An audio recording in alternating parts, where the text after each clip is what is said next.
Good day to Dr. Hafzan and my fellow friends. My name is Chui Jia Ying from DIETETIC Year 4.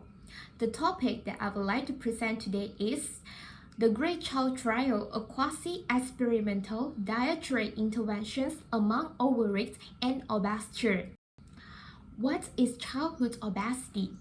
As we know, childhood obesity is a chronic disorder which is defined as excessive body fat depositions that may lead to adverse health effects such as hyperlipidemia, hypertension, and hyperinsulinemia.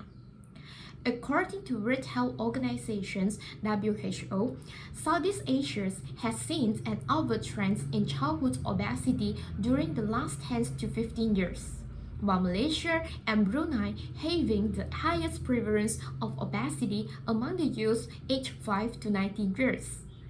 Unhealthy diet and social demographic factors may lead to childhood obesity. The interventions to prevent and to manage childhood obesity is to improve the diet patterns and the lifestyle habits of the children. One of the ways to improve the quality of the diet is to add the whole grains into the diet. Whole grains is recommended to make up at least half of the all grain products that we consume daily. This is because whole grains decrease the risk of the obesity, contribute significantly to vitamins, minerals, and phytochemicals intakes. Besides, whole grains also higher in nutrients as whole grains product is less processed and less nutrients is lost.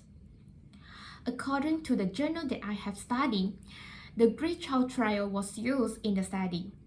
The Great Child Trial is a 12-week non-blinded quasi-experimental interventions with a 6-month follow-up to know the effect of the Great Child Trials on the whole grains intake and the diet quality amongst the overweight and obese Malaysia school children.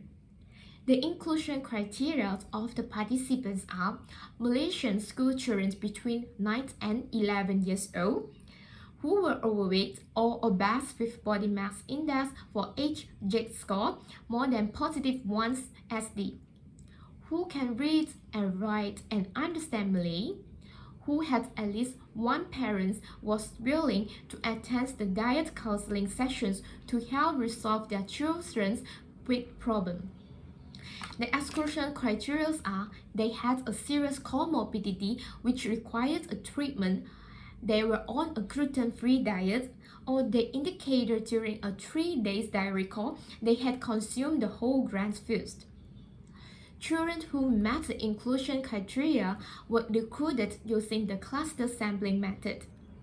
The total number of the children needed in the trials was 76. The study protocols was reviewed and approved by the Research Ethics Committees of University Kebangsaan Malaysia. The Ministry of the Education Malaysia and the Kuala Lumpur Federal Territory Education Department granted permissions to carry out the data collection. Permissions was also given by the principals of the selected schools. 122 children fulfilled the requirement, and 101 of them agreed to participate. However, only 63 of them completed the entire Great Child Trial. The parents in both intervention school and control school received the consent form before the study. After this, we will mention intervention school as IG group and control school as CG group.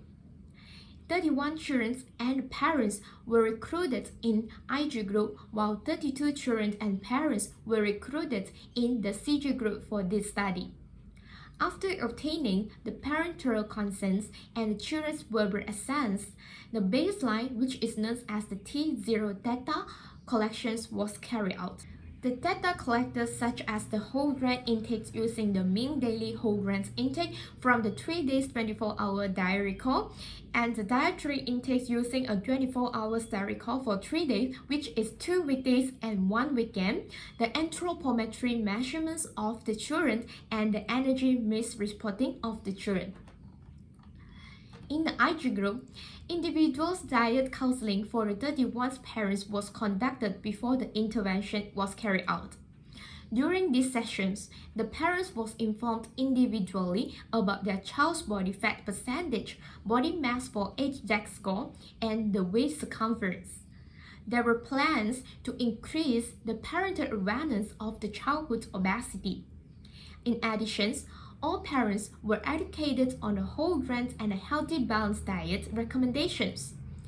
They were taught to identify the whole grain foods, read the food labels, and reduce the portion size. Each parent received the written educational materials that contains the whole grains recipe and handy tips for preparing the whole grains food during the counseling sessions. After that, a 12-week intervention was carried out for the children, such as a school delivery of whole grain food and daily basics, and 6 fortnights 30 minutes nutrition educational class for the children. The study outcomes was collected in the 13th week, which is the first post-intervention, and the 9th month, which is the second post-intervention. While there is no any interventions, activities were implemented in the CG group. The study outcomes were also collected in the 13th week and the 9th month. However, a 2-hour general healthy eating talk was conducted for the control group after the entire Great Child trials was successfully completed.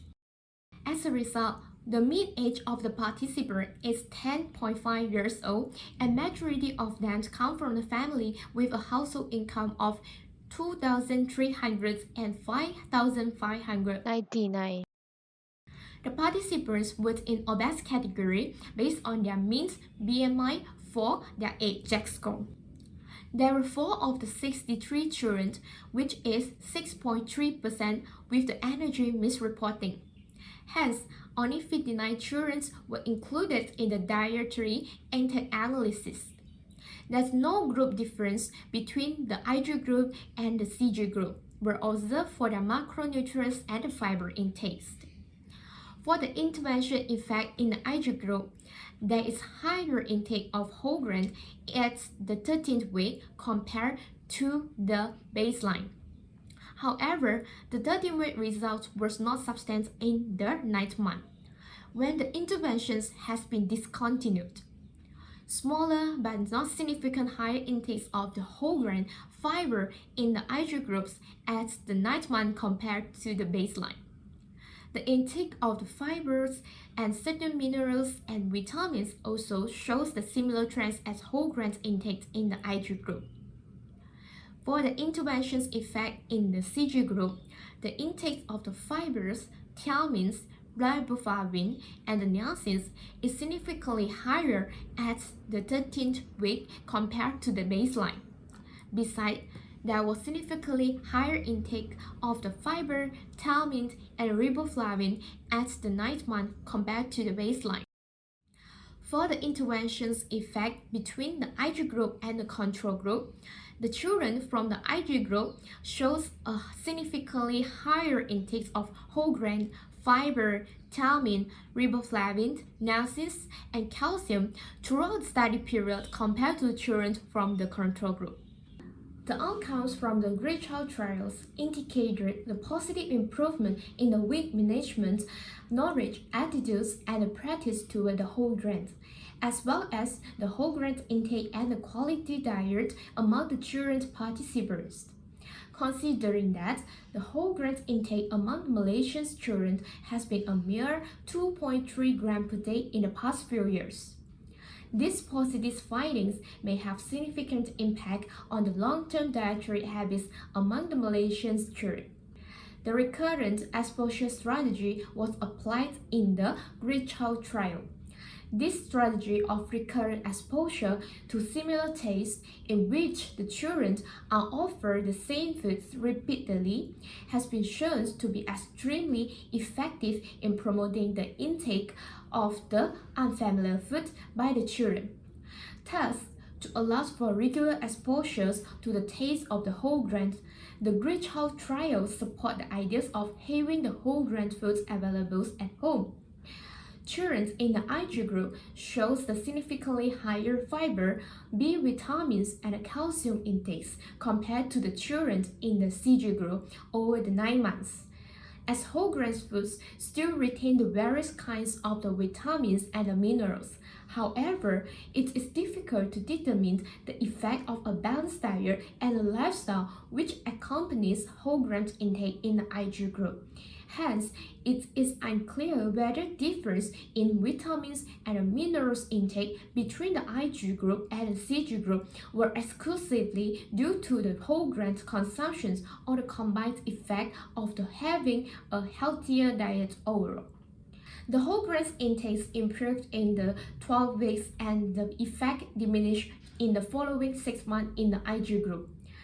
These initial higher levels of whole grain intake at the 13 weeks post-interventions may be due to the novelty effect of consuming the free whole grain food which was supplied and the fortnightly nutrition education classes.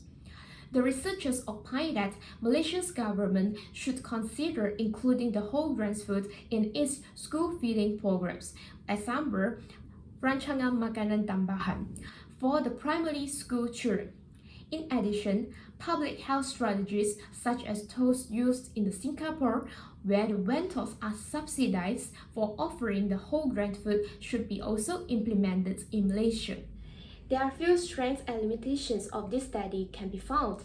The first strength of this study is these trials use a new approach to emphasize the whole grain intake among the overweight and the obese children in Malaysia. Besides, the outcome of the present trials has been adjusted by the household income, which is the coverage that will influence the whole grain intake among the Malaysian children. The limitations of this study is dietary assessment among the children are very challenging, as the children, especially those are overweight and obese, they tend not to report their excess dietary intake due to their wish to adhere to the social norm.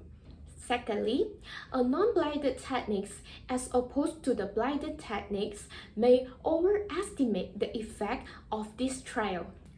In conclusion, whole grain foods can be effectively included at home and in school. The findings indicate that interventions emphasizing the whole grains improve the overall in the short term but not in the long-term dietary amongst the school children. Researchers hope that the present trial will lead to adoptions of the policy to increase the whole grain consumptions among the Malaysian school children. This is the reference that I used in this presentation. That's all from me. Thank you.